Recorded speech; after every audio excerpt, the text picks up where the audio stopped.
Thank you. So as promised, Thank you very much. Mr. Gabe Klinger is again here, and I'll start with the first question, and then of course we're waiting for your questions. You did a really quick switch from being a critic to making documentaries, and now this is your first feature film. Actually, how did you choose the topic, and did you saw that this thing can happen so fast, so quick? I don't know if it happened so quick. Maybe to you. To me, it happened very slowly. Yeah. No, I mean, if I've made short films and things that I never wanted anybody to see before. And then when you start, the difference is when you start spending other people's money to make films, then you have a responsibility to show them to people. So that's really, for me, that was the difference, is that I started spending money that wasn't mine. And, and you start to have a responsibility. But I think when you grow up, too, I'm still growing up, but when you grow up, you realize that it's important not just to communicate something to yourself, it's important to communicate with other people. So I think filmmaking is as much about community building as anything else. Yeah. Torej, čisto na hitro bomo prevedli. Pravi, da se je zanj zgodilo izjemno počasi vse skupaj, torej ta tranzicija od kritika do ustvarjalca celovečernih filmov. Pravi, da najprej delo kratke filme, za katere se seveda ni nihče pretirano menil, ampak potem, ko je pa dobil denar od drugih, je pa seveda dobil tudi to odgovornost, da enostavno mora filme kazati in seveda biti zadovoljen z njimi in predvsem skrbi za celotno skupnost ustvarjalcev filmov. The next question, maybe from the audience. Naj vas ne bo sram, če ima kdorkoli vprašanje. Yes, please. How it began? Yeah. And also connected to this Porto and your choice to work on these three different formats. Yeah. Big question. Yeah, but I'm going to try to answer it differently than what I've answered before. Let's see if my brain is still working enough. Where do things start? I don't know. It's a very aleatory thing when you get an idea and you commit yourself to it. But I think it's the type of thing when you commit yourself to it and then you have the courage to actually start to talk to other people about it, and then those people sort of carry you even further through the process, so that you get to a certain point and you're like, oh, I can't go back anymore, and you have to sort of keep going and keep developing it. And maybe it wasn't even your best idea, but it's the one you chose, right? So it's and you have the stubbornness or the conviction or the delusion that you still have to do it. But let's say the film itself, as we know, everybody knows, film it's not disappearing, but it's becoming less. It's becoming film itself, the material of film is becoming less present. It's now become a niche object, and digital has taken over everything, and so or almost everything. So for me, I knew that I wanted to work in film because of this, because I wanted to have the experience to be able to work in film, because maybe I had the fear that it would go away completely. And I think actually during the process of developing the project, we began to see that film is not going to go away. There are still labs, there are still people committed to film. It's just now, it's just a much different thing. We understand that it's a niche, and we can work within that niche. And that's okay. It's a bit more expensive now, so it's harder to convince producers to work that way. It's harder to make a print, which we showed in the Kinoteca yesterday, in 35 millimeter. So anyway, I knew that I wanted to work in film, so it was a counterintuitive process, because I started with the idea to work in Super 8, 16 millimeter, 35 millimeter, and then I began to design a story that would fit the concept of the structure of the film. So that's very different. Most times people find a story, then they find the form. For me, it was the opposite. And why not work that way? Why not design a story after having a desire to work in a certain medium or a certain way, I mean, I think most filmmakers start that way anyway. They say, I want to make a film. And so it becomes a choice. Why do you want to make a film? Why does this have to be a film and not a painting or a book or or just something you tell somebody on the street waiting for the bus? It has to be a film. That's a formal choice. So yeah, for me, it was Porto came later in that process. We were looking for a place, and it was something that we discovered when we had no money and we were looking around. And a Portuguese producer was very receptive and very. He basically introduced us to people that would give us the keys to the city. So we had all the support that we needed. So creatively and logistically, it became the place, and we went there kind of full speed. And then for me, the actual storytelling of 35 millimeters and 16 and Super 8, like for me, it's about working with different spaces of time more than anything else. So it's about telescoping a love story, going into the story and coming a bit outside of the story. And then in the third part of the film, kind of jumping completely into that. When you're working with these different mediums, you realize the storytelling changes because of the physical dimensions of the media itself. So when you're shooting in Super 8, you have to tell a story differently than you would shoot it when you'd shoot in 35. I mean, just to give you an example of this, a Super 8 camera is, maybe this big, maybe that big. A 35 millimeter camera, if it's maybe like the one we shot with, the RE Studio, it's like that big.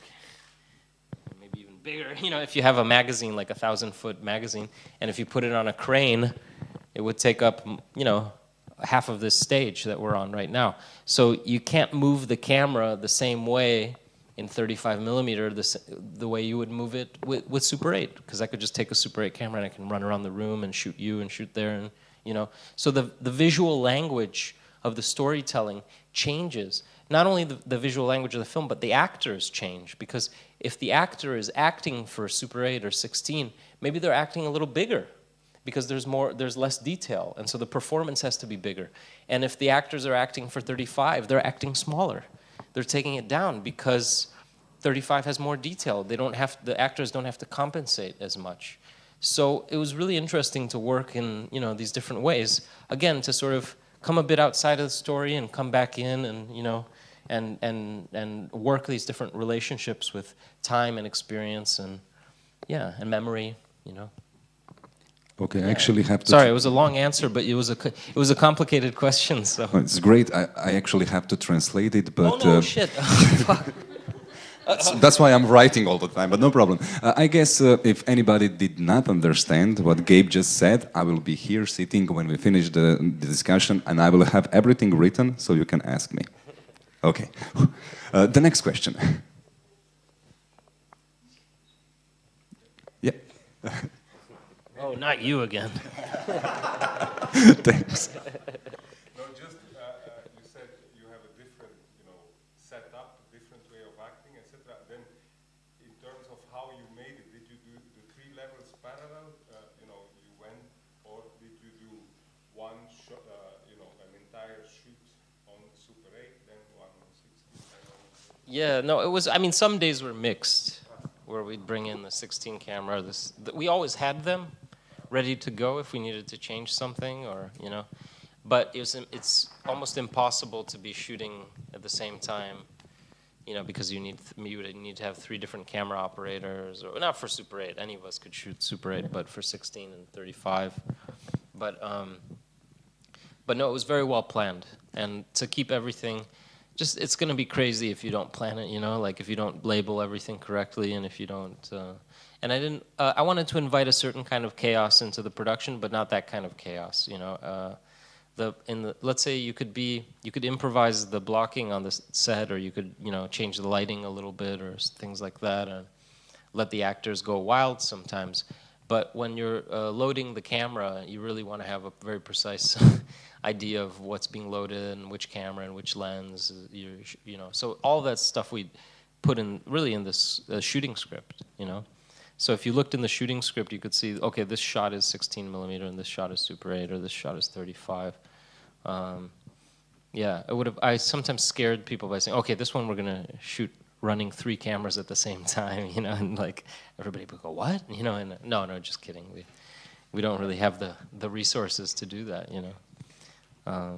Yeah, so it was, yeah, but again, it's a different kind of preparation. If you're shooting 16, you're lighting it differently. The actors give different instructions, you know, and that was fun sometimes to play with the confusion of that. Yes, please. Okay, so maybe a question, because it's that kind of a movie, of a, let's say, personal movie. I'm wondering how detailed was the screenplay, or how much did you improvise with the actors? How did you develop the things they really did, they talked about, and so on? Yeah. Well, let's say the screenplay was very detailed, but then things changed in the rehearsals, and we had about 2 weeks of rehearsing just to get everybody comfortable with one another. And after that process, some things changed even more.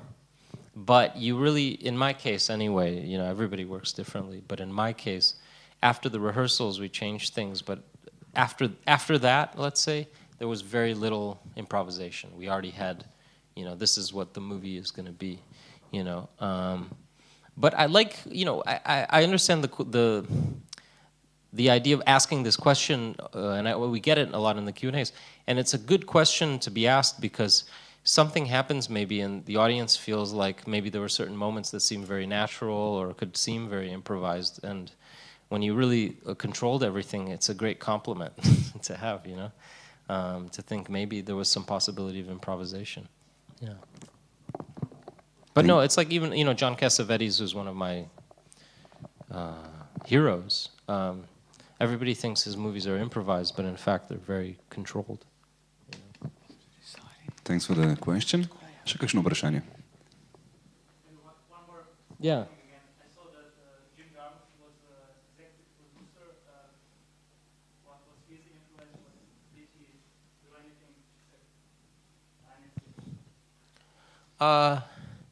Yeah, I bribed him to be in the movie.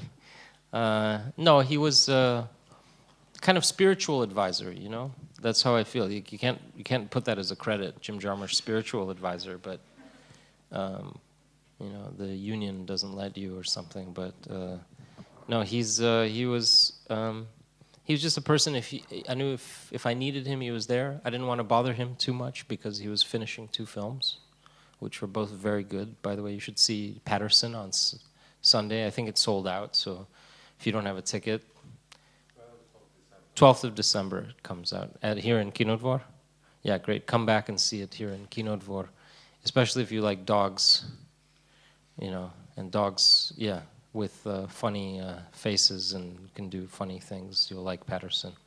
I don't know why that's my recommendation for the movie, but there's really a whole lot more to it. But Jim was just sort of, yeah, he was, you know, when you're making an independent movie for the first time as a fiction filmmaker, you need somebody to give you the confidence to go forward. And Jim was somebody who was willing to give us the confidence we needed to move forward. Yeah, we were very lucky. Hvala za vprašanje. Še kakšno? Any other question? Okay, don't be shy. Maybe somebody on the balcony? Great. First, congratulations on a beautiful project. It's interesting that a lot of technicalities have come up, and I wanted to ask the same thing on what it was shot and so on, and you answered that already. I'm just interested in how big was the crew on set? Like, how many people did you need to actually make this project? God, it was a while ago. I don't remember. It was not very big, you know. Yeah, it's a family, you know, so you can't, if you have too many cousins and too many people, you start to forget people's names, you know.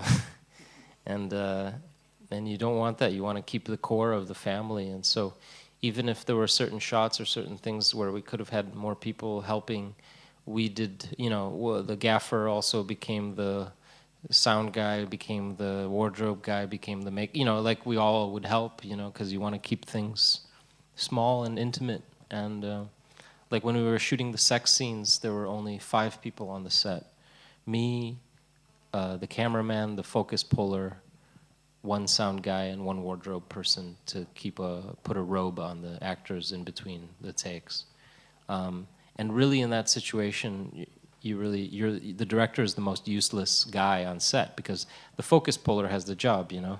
He's keeping the camera in focus. The camera operator is keeping the camera running. The sound guy is creating the sound. The wardrobe person is there to put the clothes on the actors so they're not naked all the time. And the director, you're just going like this, just looking at the actors and making them feel really uncomfortable. So you're really, the director is usually the most useless guy in that situation. But yeah, you know, it was a very intimate movie, a very intimate subject, so it was necessary to keep the crew very small and intimate. Yeah. Thank you for the question. Še kakšno vprašanje?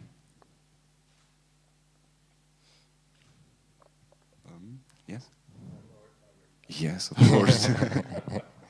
No, I mean, it's also, there are two aspects of the movie that are to me extremely powerful. Of course, the two of them, the cast, and as I said before, I love to listen to the movie. I watched it yesterday, and the music, I mean, is really taking me.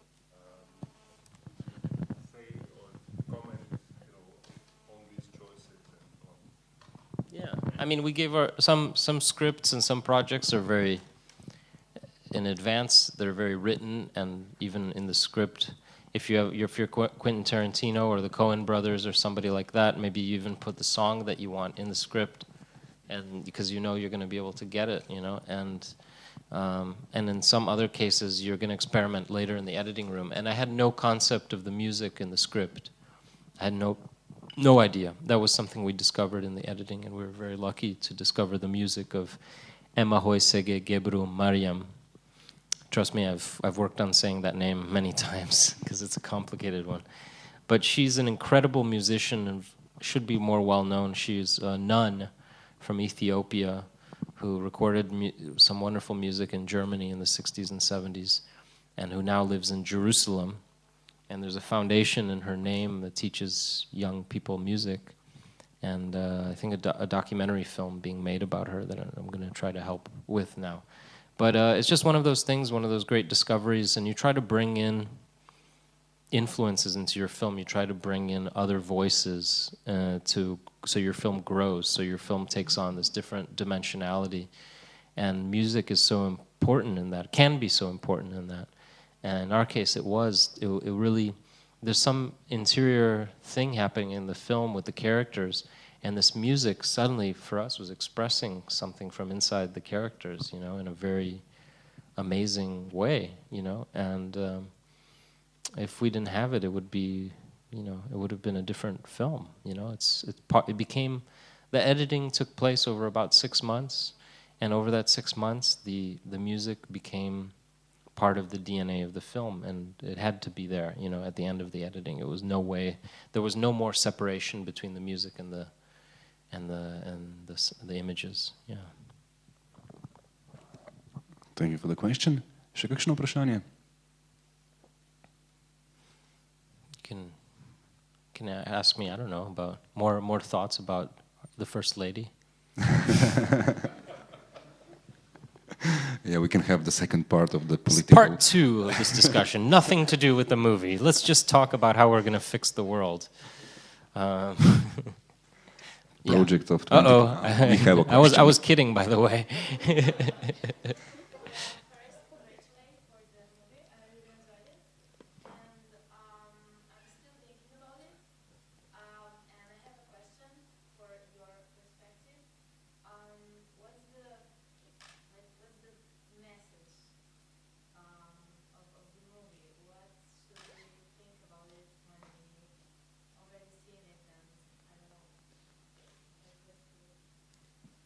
There's no rush, you know. You can think about it. Keep thinking about it, you know. Like, it doesn't, you know. You don't have to have an answer right away. You know, yesterday I was in Stockholm presenting the movie, and I got to visit the room of the Nobel ceremony, and then I read in the newspaper that Bob Dylan is not going to go pick up his Nobel Prize, and I thought, good for that guy, because now he can avoid all the questions about what the message of his music is. You know. No, no, no, no. It's okay. I mean, it's. I'm not Bob Dylan. You know, like that guy's amazing, and but I love when he bristles at it and he says, "I don't know. I wrote it." You know, it's kind of like it's. Yeah. I mean, really, we don't know any more because you start with an idea and it changes, and then you kind of rediscover it with an audience. So I'm more interested in what you thought than what I think. What did you think? Like, what's running through your mind? Yeah. A lot of memories from my life, parallel to, I mean, you know, when I was watching the movie and everything. But now I'm thinking of a part of the movie, like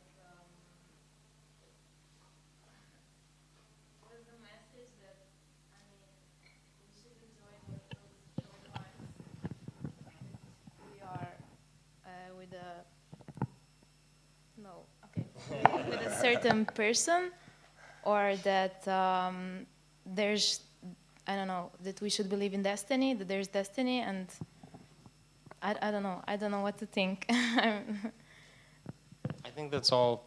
Those are all Connected valid somehow. things. Yeah. Okay. I don't know if I believe in destiny, but I certainly believe in Coincidence. Coincidence is something we take. It just happens, you know, and then we take a certain value or power from that, and we, in our lives, you know, and whether we believe that it's some other force that made us meet again, or you know, or if it's just some dumb luck in our lives that happens. But life is what you take from it, right? The meaning that you ascribe onto things.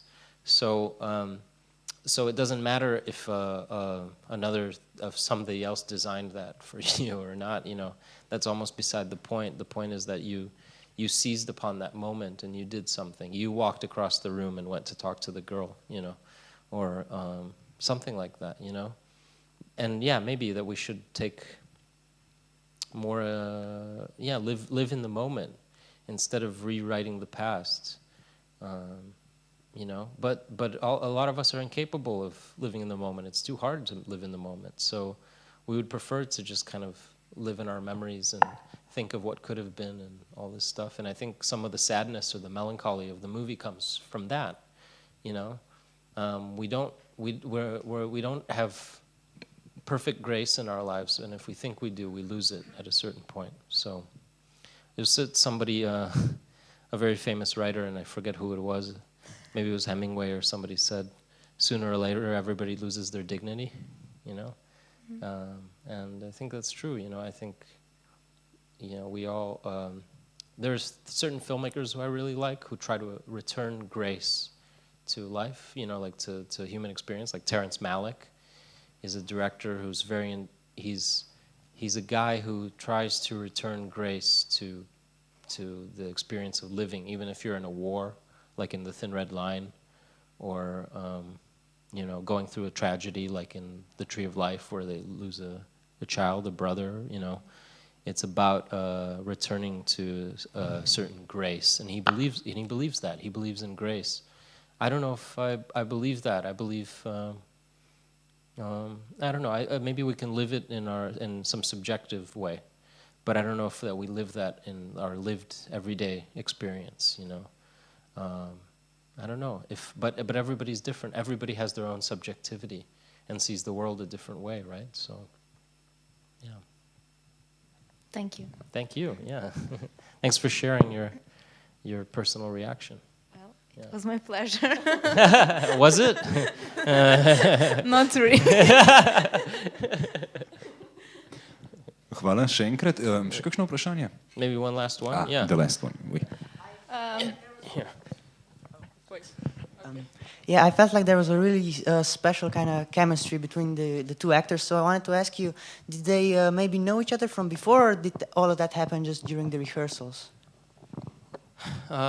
Yeah, mostly during rehearsals, but yeah, that's always a big risk that you take when you're preparing a film or casting the film. You don't know if the actors are going to hate each other or not, but usually if they're good actors, they can at least pretend to like each other.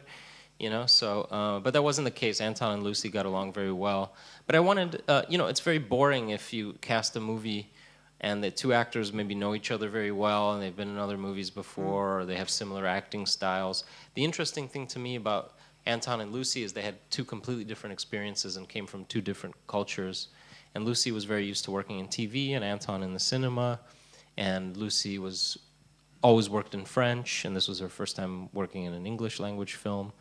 And so I was as interested in their connections as I was in their contrasts. I wanted to create tensions and conflicts based on that.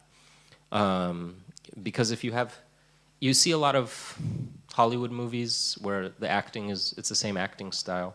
You see European films, a lot of French films where they're acting in the same kind of style, and it's kind of boring. What I like about a lot of European art house movies from the 60s and 70s is that where you had American directors or European directors casting Americans or casting Europeans, and you have this great mix of, you know, like a movie like The Passenger by Antonioni. You have Jack Nicholson and, who am I forgetting? Maria Schneider. You know, two completely different acting styles, you know. I'm trying to think of another example, maybe, well, Last Tango in Paris, Brando and Maria Schneider again. They just liked, you know, Maria Schneider, I guess, in the 60s or 70s. You know, or like Monty Hellman, who made Tulane Blacktop, and he would cast professional actor like Warren Oates, and then he would cast James Taylor, who had never acted in a movie before, or Dennis Wilson from the Beach Boys, you know. And suddenly you have Warren Oates, very strong actor, and James Taylor, who's almost like a actor from a Robert Bresson movie who doesn't have any, you know, real expression. And so that's interesting. And then Françoise Lebrun, the mother in the film, she's of course in this very famous French movie from the 70s called The Mother and the Whore. And I wanted to cast her because it was very important for me to talk about generations and also to refer very directly to that film, because you have a lot of people in that film that are post-68 generation, you know. And we live our lives very differently now than maybe that generation in '68. But maybe we end up in the same place. We end up lonely. We end up, you know, alienated from our world. And so I wanted to, for me that was interesting, to bring in an actress who experienced something very profound in that time in '68. But maybe, and the actress, you know, Lucy, she's living her life very differently now. But maybe both of them, at the end of the day, they end up in the same place. They have very different experiences, but in the end, we're all, you know, kind of the same, you know. So that was, yeah, those kind of things were very interesting to me. And then the last actor in the film, who has a speaking part, Paulo Calatré, who's a Portuguese actor. I wanted to have a Portuguese actor in the film because we were shooting in Porto, of course. So it was very important to have at least somebody who was from there and who was really an exceptional actor. And he really, for me, he just kind of came in. He didn't even have time to prepare because he was doing 2 different theater plays, but he really owns this character, and he's just so incredible. And some people say to us, you know, this guy, how did you find him? Or you know, my first assistant, he said, you could find another guy because you have more time to work with him. You'll have more time for rehearsals because he's not doing these theater plays and stuff. And I said, no, it has to be that guy. You have an intuition about it because he's just going to step onto the set and own that character. And I really knew that he would do that. So sometimes an actor really gives you that confidence. And so if there are any filmmakers in the audience, when you really feel passionate about an actor or somebody, fight to have that person, because they're going to be the best resource for you at the end of the day, your movie, you know. Yeah. Yeah, I loved working with actors. I think they're, you know, when they're good, they're monuments. You're filming something really incredible that's happening, a real transformation, and you just want to be there and kind of in awe of what they're doing, you know.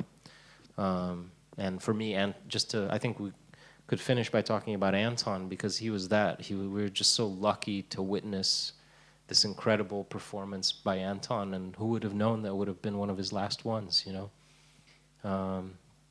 Yeah, and now I look at it and I think, okay, the real author of the movie is Anton, you know? Anton really was steering the movie. He was really creating something, and I was just there kind of following him, following what he was doing. And when you can give your movie away like that to somebody else, it's really liberating, and especially if it's somebody like Anton.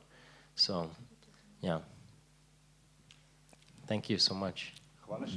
Yeah. Thank you. Thanks for staying.